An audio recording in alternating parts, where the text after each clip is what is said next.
What's up, everybody? My name is Jason, and welcome to the worst stock market since 1792.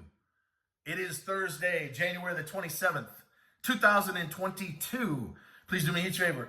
Give this video a thumbs up, hashtag stock market with your comments below. Don't forget, you can find me over on Twitter at TrySmallBiz. Username is SmallBiz, the name of the company and soon to be mobile app that I started, you guessed it, to help grow your small biz. All right, ladies and gentlemen, is it really true that what I've been saying on Twitter is that we are in the midst of the worst start in U.S. history since the 1792 Buttonwood Tree when the stock market began? Is it really true that January of 2022 is the worst ever in the midst of all the carnage? And more importantly, perhaps, is it almost over? And if so, what the hell are we supposed to buy?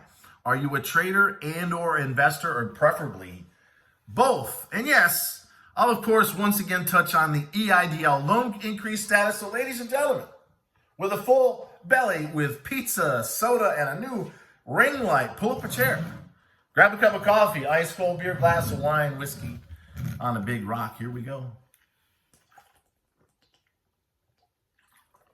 Just had a half a dozen gigantic. There's a place called Antico, very rustic oven fired pizza. Oh my God. But whenever you're 52 almost in April and you inhale about 1,500 calories and wash it down with a gigantic soda, you have a bit of a blood sugar shock. So if I look like I'm a little amped up, that's probably why. But I wanted to do a video because once again, and I promise not to use his nickname, I keep seeing the current president of the United States trying to tell small business owners and the American people that we are in the midst of the strongest economy, and I find this rather ironic, since 1984. You remember George Orwell, the guy who basically said we are going to have a socialist utopian society someday where you're going to have absolutely no freedom of speech. It's going to be gigantic tax and bloated entitlement programs. Well, here we are. I hope at least half of you that don't want to fucking work in the midst of the great resignation, you just want to sit on your couch and fucking smoke the hooch rather than get your ass out of bed and go make a living for yourself and your family. We are in the midst of the biggest Twilight Zone episode I've ever seen, ladies and gentlemen. But I wanted to do you, hopefully, a bit of a favor to give you some clarity, some honesty as to what the fuck is really going on in this country. It is a fact, and it's been all over the news, that this month of January 2022 is the worst in the history of the stock market since it all began under that Buttonwood Tree in New York in 1792. 230 years. Never have we seen the NASDAQ, as of this morning, down 17% from its 52-week high, most of it in the last few weeks. The average stock within the NASDAQ is down more than 57%. And as I said on Twitter at TrySmallBiz, you've got some household names like DraftKings and Peloton that are down 75%, if not more, much of it in the last 2 or 3 months. So with all due respect, and I'm sure that's a bit of a joke to some of you, to see the current president of the United States and his administration trying to act like it's peaches and cream, right? It's just unbelievable. We've got inflation at 40-year highs. Goldman Sachs, JP Morgan just said oil's going to $150 a barrel if we have a problem in Ukraine/Taiwan, which would put gasoline, especially for those of you that are in places like California, at $10, $12 a gallon. Loaf of bread, gallon of milk, even though you probably shouldn't drink it as an adult, you're probably talking 15 bucks. It's going to be absolutely nuts unless we get this madness under control. So here's the truth. It's bad. It's really bad. But being the glass half full guy that I am, most of the selling's already over. You'll notice on what I buy, and I'm trading. I'll talk about investing in a second. But I trade small cap stocks, generally between $1 and say no more than $10. Average is probably a $2 or $3 stock. BBIG is the biggest position I have. I own it at $2.94, which is in and around where it is right now. I'll talk about more of that in a second. But I like small cap stocks because they move. They have what's called beta. But if you look at all of the stocks that we currently own, PROG, PTPI, and BBIG and others, they're already down 50, 65, 70%. So my risk, your risk, if you're following along, is somewhat minimized, especially if you buy all of them at the times I do and take a half a position initially. If it goes down 5 or 10%, as many of them have in this worst month in the history of this country, buy a little more. It's called scaling into your position. But I know that I'm alienating for as many people that we're attracting to the Twitter page. A lot of people are tuning out because about half, they don't trade the stock market. Folks, I've said this before, but I'm going to really stress this with some dedicated content that I'll be doing shortly. You got to have both. You got to have your investment portfolio, which is your 401k, your IRA, etc. And then you got to have your trading account. If you've been following me on LinkedIn, you can go to #StocksWithJason. I don't post there as much anymore. But if you go back to March low of 2020, I told people to buy Disney, Amazon, Microsoft, DIA, SPY, and QQQ. All of those have more than doubled in the last 12 to 18 months. You've made an absolute fucking fortune if you followed my advice a year and a half ago over on LinkedIn. So you must have your investment portfolio, and you can own those 6 entities, which, by the way, collectively represent over 600 stocks. You could own those forever. If Disney and Microsoft and Amazon are not working, the stock market ain't working. So that's the investment side of the portfolio. But I've also had 50 or more trades, 2/3 of which we've made money. And up until this last 2 weeks, do you know that I was up, and so were you if you followed along with every single trade? We were up over 300% in the last 60 days. Over 300%. We bought BBIG, for example, at 2.5. You can see it on the Twitter page. We sold it, many of you, between 5 and 6, and we just bought it back again. Well, that was what? A 70% gain, and some people traded it multiple times. BFRI, before it pulled back to where it is now. That stock ran from $4 to north of 10. I could give you 25 other examples of where we made 20 SDC. Smile Direct Club just happened the other day. We got in it at 2. I sold it at 253. That was about what? A week? 25% in this fucking market? Yeah. And then we have the, GFAI that's down pretty big, down 15, 20%. ANY has been an absolute fucking dog for the miners for many, many months. So yes, I have about 1/3 of my holdings that are getting the shit kicked out of them as we speak. But the other 2/3, I'm either even or up a little, down a little, in the midst of the worst market ever. So do yourself a favor, and I'll explain what you should buy and how you can do this in another video. You need both. 90% of all investors do not beat the stock market every year. It's very difficult. Last year, the S&P was up 27%. 90% of all investors were not up 27% because they panic at the lows. There's people selling right now. 90%, if not more, we're either at or near a fucking significant tradable low, maybe even a permanent low, and they're bailing out. It's like, who's selling DraftKings now down at 20 when the stock was over 100? They're not going out of business. Peloton's got activist investors involved right now. They're going to run that stock back up to 45 or 50. It'll be taken out probably later this year, early next.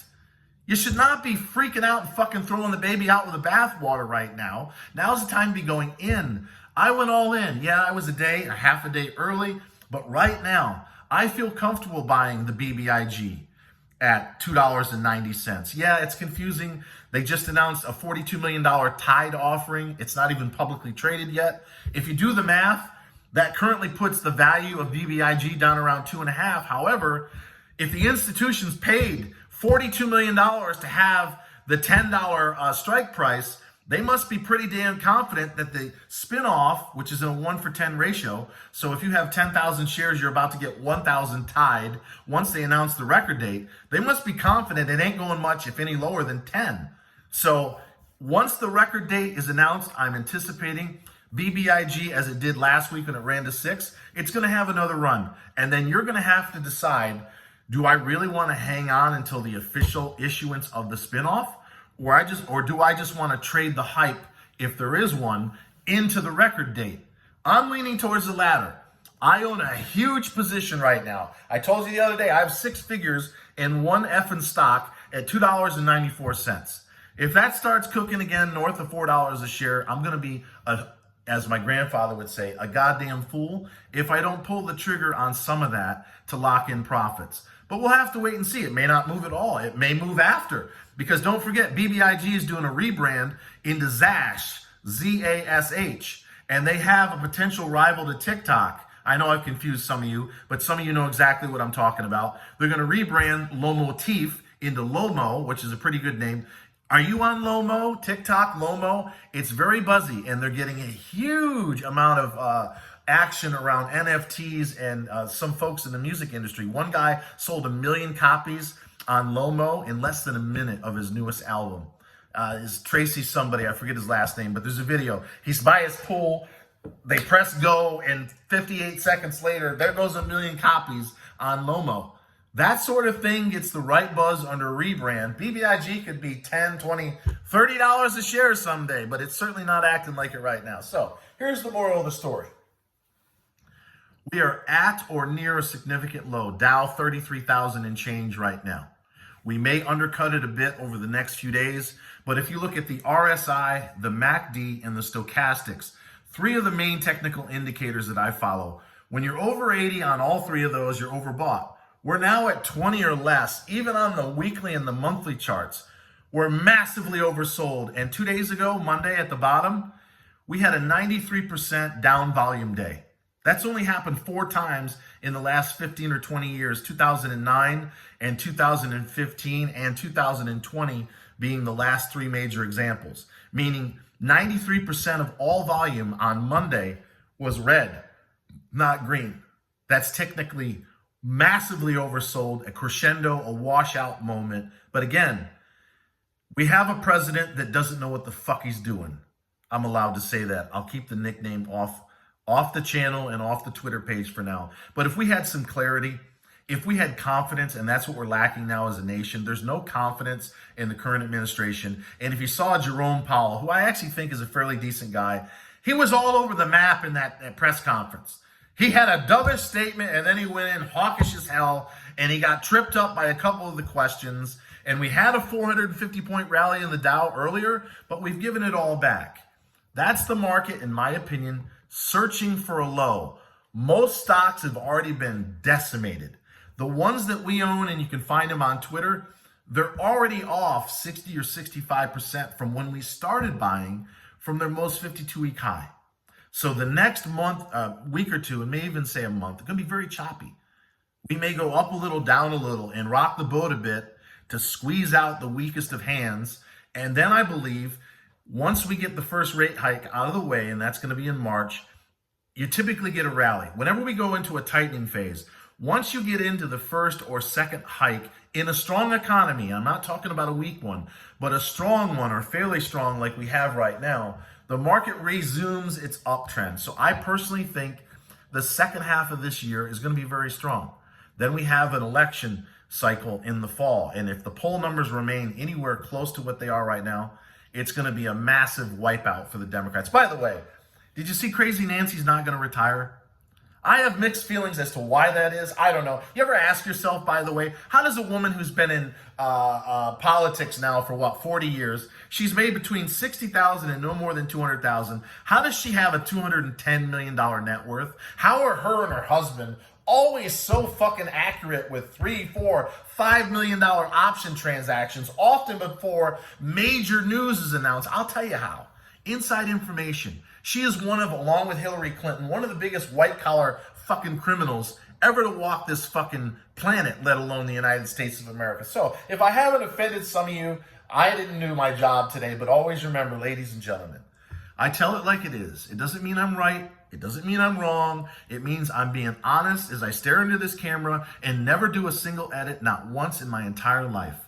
I am fighting on behalf of everyone in this country who calls themselves a small business owner. I don't give a shit who you're sleeping with, who you're voting for, whether you're a Democrat, Republican, whether you got money or don't have money. I will fight hard regardless of where you are, on what side of the tracks. 10 grand regardless of size, location, or credit score. We want these damn reconsiderations done, and hopefully soon. And yes, that idle loan, because of no fault of your own, especially if you suffered an economic loss, it should be wiped out so that you never pay the SBA dime. So until next time, hang in there, We're at or near a major low. If you've got some cash, do some nibbling. And always remember that I love each and every single one of you.